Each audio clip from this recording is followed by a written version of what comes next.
Hey everybody, welcome to Leon's Chainsaw Parts and Repair. I'm going to Jeremiah's Homelite Super XL. This was his dad's, who gave it to him.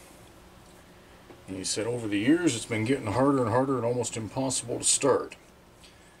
So I thought I'd just do some basic checking before I got too far into it.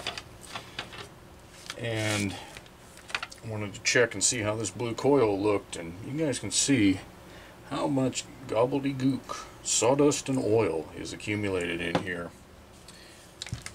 I would say airflow is cut a good 50% or more.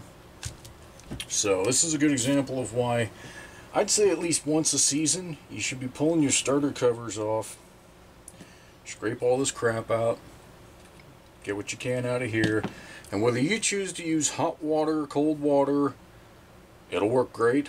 An air nozzle will work. You're going to probably cover yourself with it at the same time, but it's some combination. Get this stuff out. If you take your drive case cover off here and blast water through, or air, you're going to blow most of this crap through over to the muffler side, and you can get it out of there.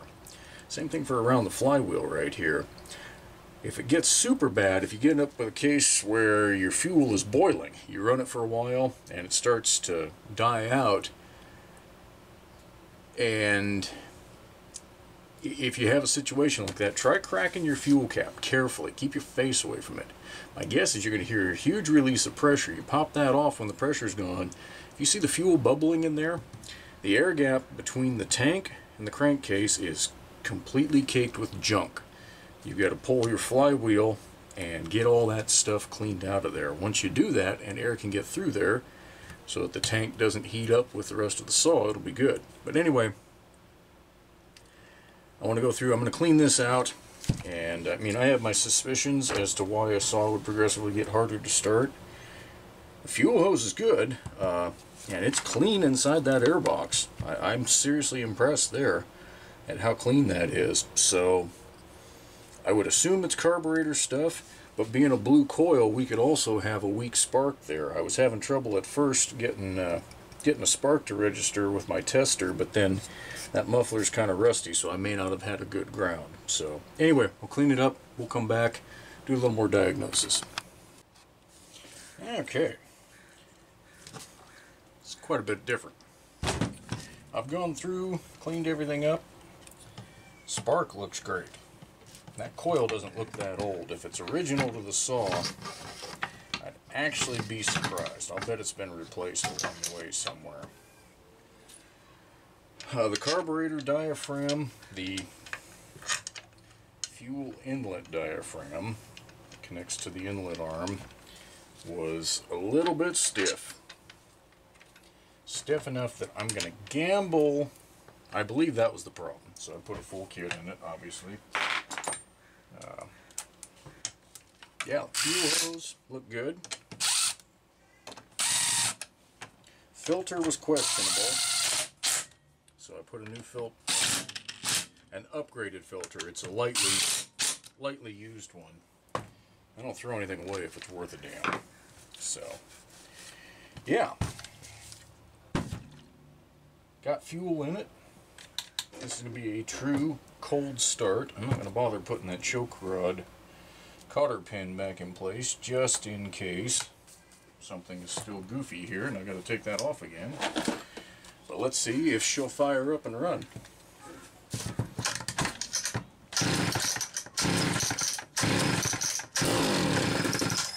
That is a great sign, folks.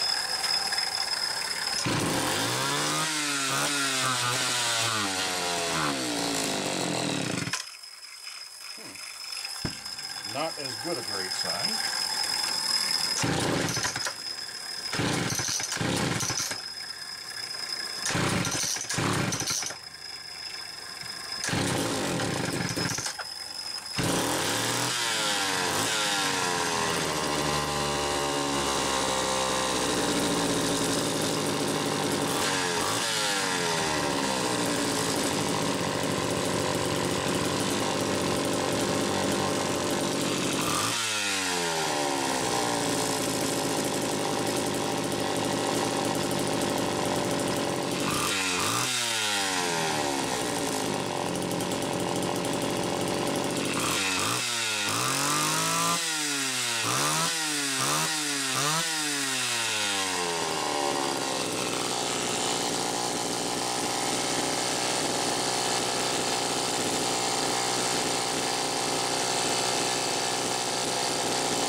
Okay.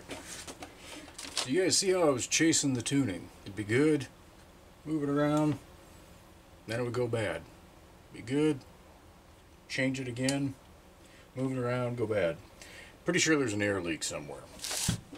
So, as much fun as it isn't, I'm going to go ahead and set this thing up for pressure testing, and we'll see if one of the crank seals is leaking. I'm going to guess the flywheel side seal is leaking here. You shouldn't have good tuning, move the saw around, and then have crummy tuning where it's leaning out. And that's what it's doing. It's leaning out on me. Now I know the cap is good because I just put a new duckbill valve in it. So I know the tank is ventilating. I know that filter's good. And you'd play hell convincing me that there's something wrong in that carburetor, unless the check valve underneath that Welch plug on the high-speed side was bad. Now, I don't believe that to be the case. I'm going to go ahead and pressure test this block and see where we're at. Okay. Take a look at this. I'm going to pump this up to 10.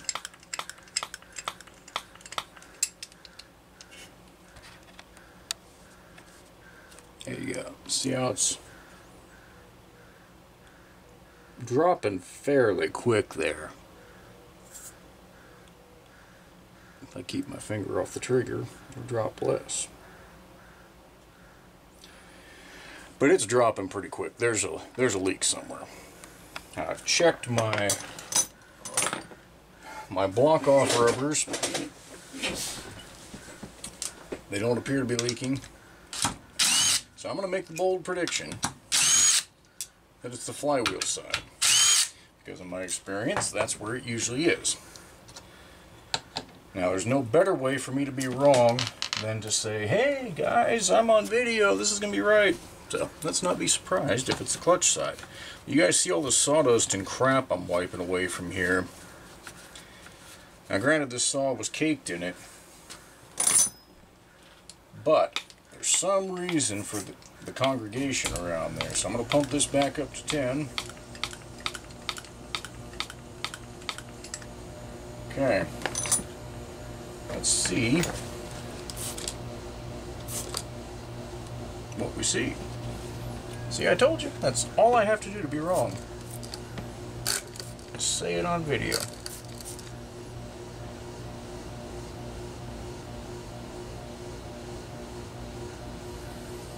If it was bubbling, we'd know. That side is not bubbling. I love the opportunity to be wrong like that.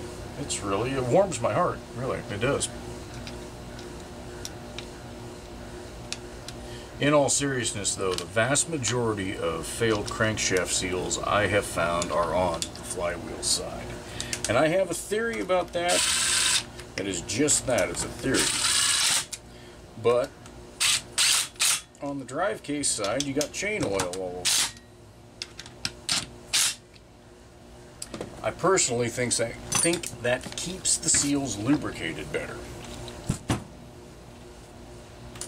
But again, that's just a theory. I could be 100% wrong there, and it wouldn't surprise me 1 ounce. Downside is I'm going to have to pull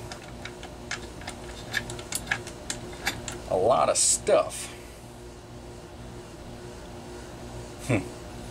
Just test this other side. I'm going to have to get the clutch off.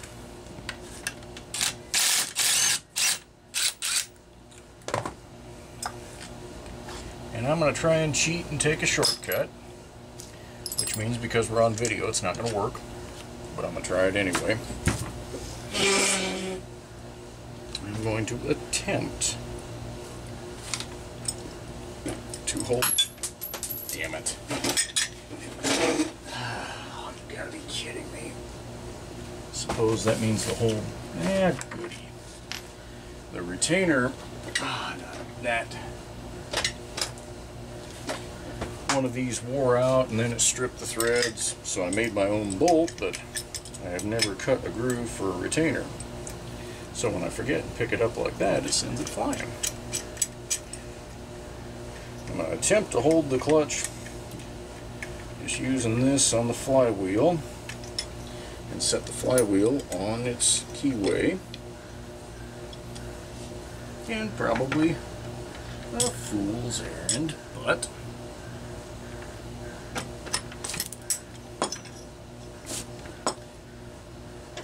what have I got to lose?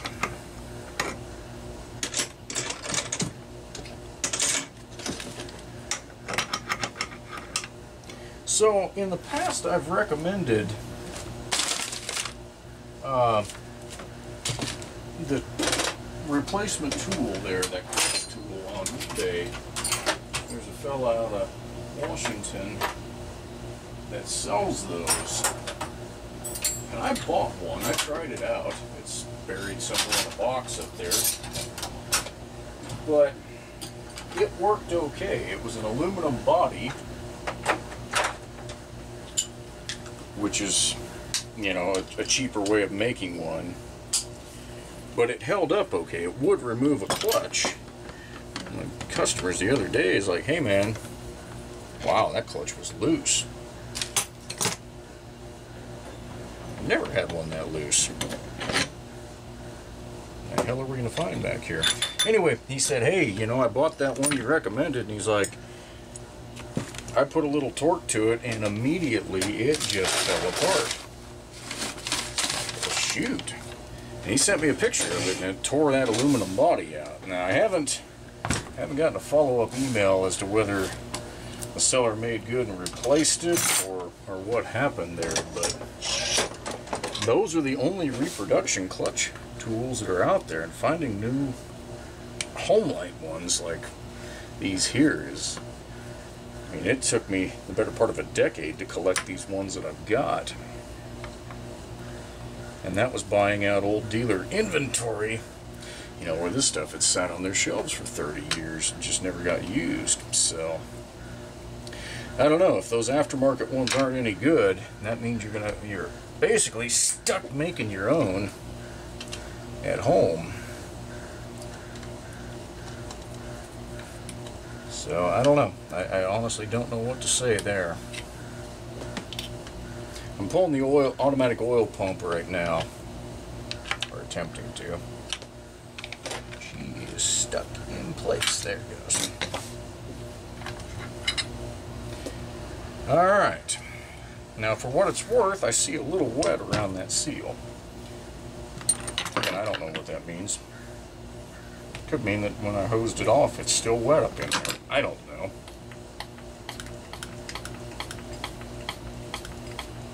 I've made enough predictions in this video that are wrong.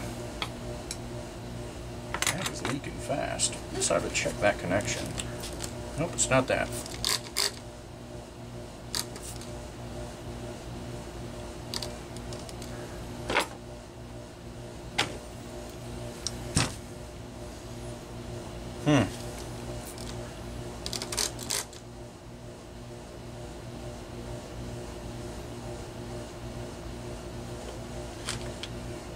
God, is this going to be another one of those cases where the block-off plate is leaking and I can't see any bubbles, but it is?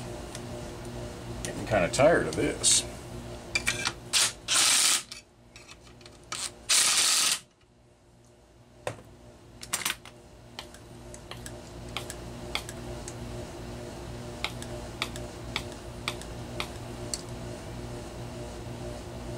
Dumbass.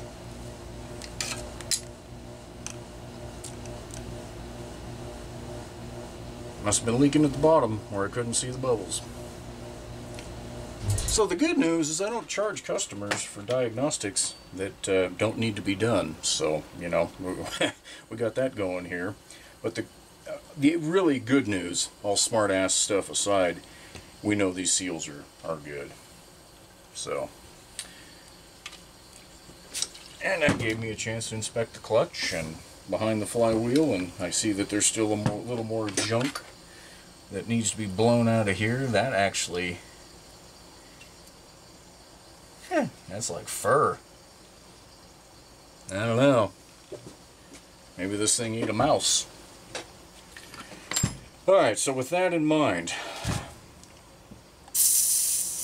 let me get all this disconnected, and I'm going to pull this muffler off and show you the next cause for concern that I have. I know this video is getting kind of long, but very real possibility you guys can run into a similar situation. Okay.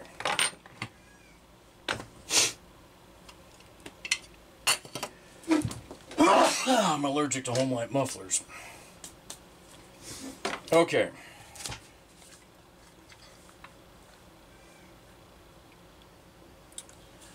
There is some scoring in there. Now, it's not a lot. It looks like carbon scoring. The piston rings don't look affected so far, but it's definitely torn that piston up a little bit. So I am a little bit concerned about that. So I think I'm going to go to the air hose, blow all this trash out, reassemble it enough that I can do a full compression check. I mean, it feels good. You know, when you've started enough of these saws, you know when it feels like crap and when it doesn't. I'm starting to lean towards that check valve underneath that high-speed Welch plug is blowed up in this carburetor, and it's interrupting the pulse from the engine. I checked the reed valves and they're good. So that's about all it can be if the compression number comes in where it should. So we'll check back. Okay, we're going to give this thing 5 pulls. Let's see where it ends up.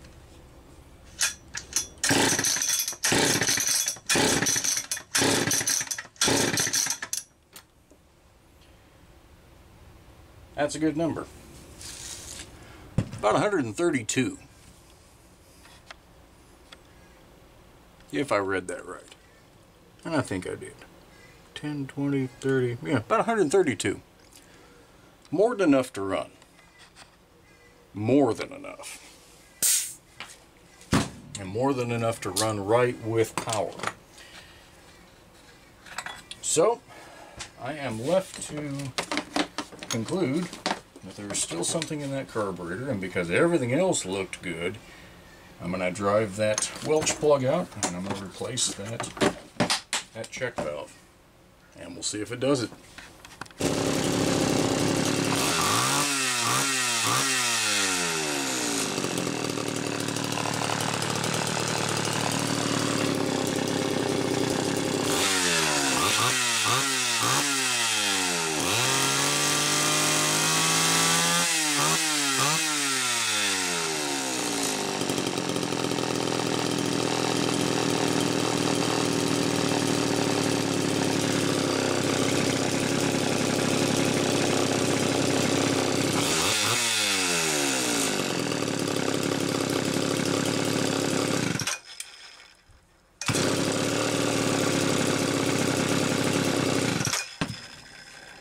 Okay, the next time I have to do a check valve in an SDC carburetor, I'll do it on video. That is literally the first time in all these years that I have had to go in that deep to an SDC. And it's not as easy as on an HDC, I can tell you that much. It's driven much deeper in there, and there's nothing that I can think of that's going to pop it out. I tried just about everything I had. I ended up having to select the right size drill bit and carefully drill it until the brass was thin enough that then I could pop it out. But same check valve, same exact one as a matter of fact. But yeah, so you can hear it is now holding a tune. It is idling. I've got it set a little rich on the low side on purpose. I'd rather do that than run it lean, since we know that there's a little bit of damage on that piston right now. But honestly, at 130 pounds of compression, that is more than enough to run. I mean, it's tempting for a guy to say, hey, we need to tear this down and replace that. I mean, if you found a good deal on a Super XL piston, yeah, you could. That cylinder's still good. I'd almost guarantee that. But run the right mix, keep it tuned. That's carbon scoring, and there's no carbon in there right now.